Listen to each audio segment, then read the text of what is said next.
Hello everyone, this is Virgil down here at Redo Banshee Parts and Accessories.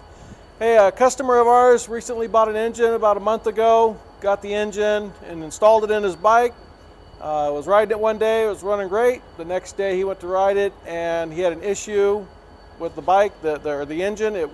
It stopped running on him and he called us. We were able to diagnose the problem of the engine over the phone, and then he was able to repair the engine. But today we're going to show you what we discovered and what the issue was.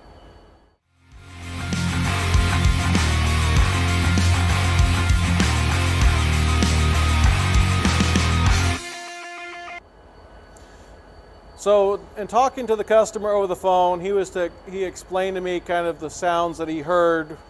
The bike was sitting and idling, and then he heard a squealing sound and the engine stalled. So I asked him to pull the spark plugs out, take pictures of them, send those to me. I looked at those, did not see anything wrong with the spark plugs. And then I asked him again what the symptoms were, or the sounds were. He told me what they were again. I said, okay, well, I think you need to pull your stator cover off and we need to take a look at the flywheel. I said, it sounds to me like perhaps one of the stator bolts had backed out and is now in contact with the backside of the flywheel. And after he removed the cover, he was able to confirm that a bolt did back out and was jammed up against the flywheel. And that is the squealing sound that he heard, is when the bolt made contact with the flywheel. And then it had wedged the bolt against the flywheel and it stalled the motor. Okay, so this is a quick and simple thing to check, to be able to check the stator plate bolts.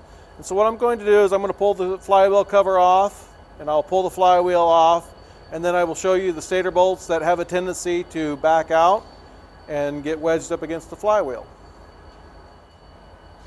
All right, so the first thing I'm going to do, I'm going to take the foot peg loose, like so. And then on this one, I'll pull the shifter off.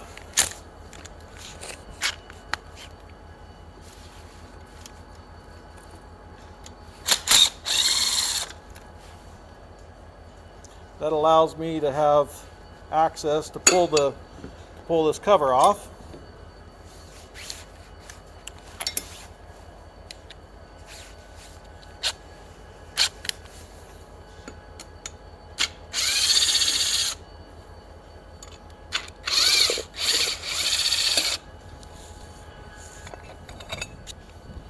So now we need to remove the crankshaft flywheel nut.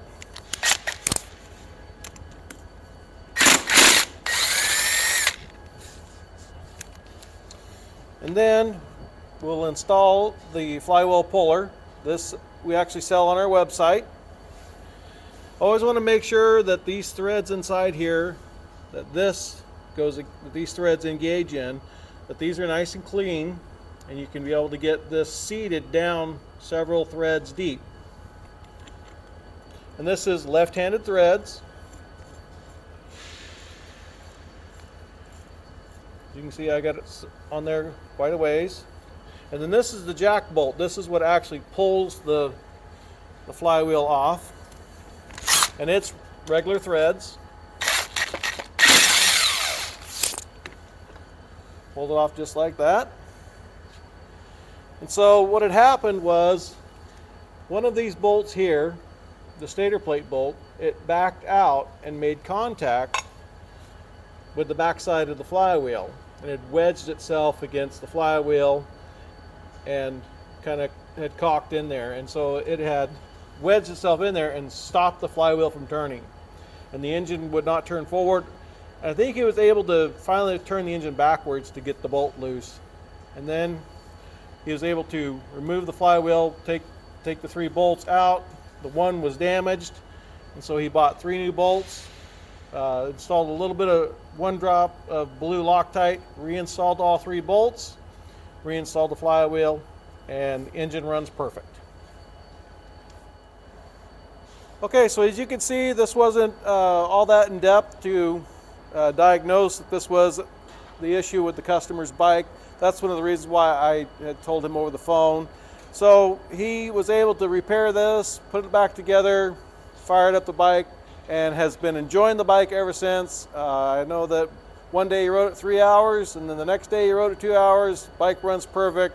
He's extremely happy, and it was a quick, easy repair, and just with some simple hand tools, it's no problem to do. Okay, on the reinstall, I just want to make a quick little note. One thing that I do to help facilitate getting the flywheel on is I always put the keyway at straight up at 12 o'clock position. That way then, whenever I go to put the flywheel on, I can hold the flywheel at 12 o'clock position, and usually just slides right on, and it's a lot easier to make sure that you get the flywheel engaged into the keyway really well.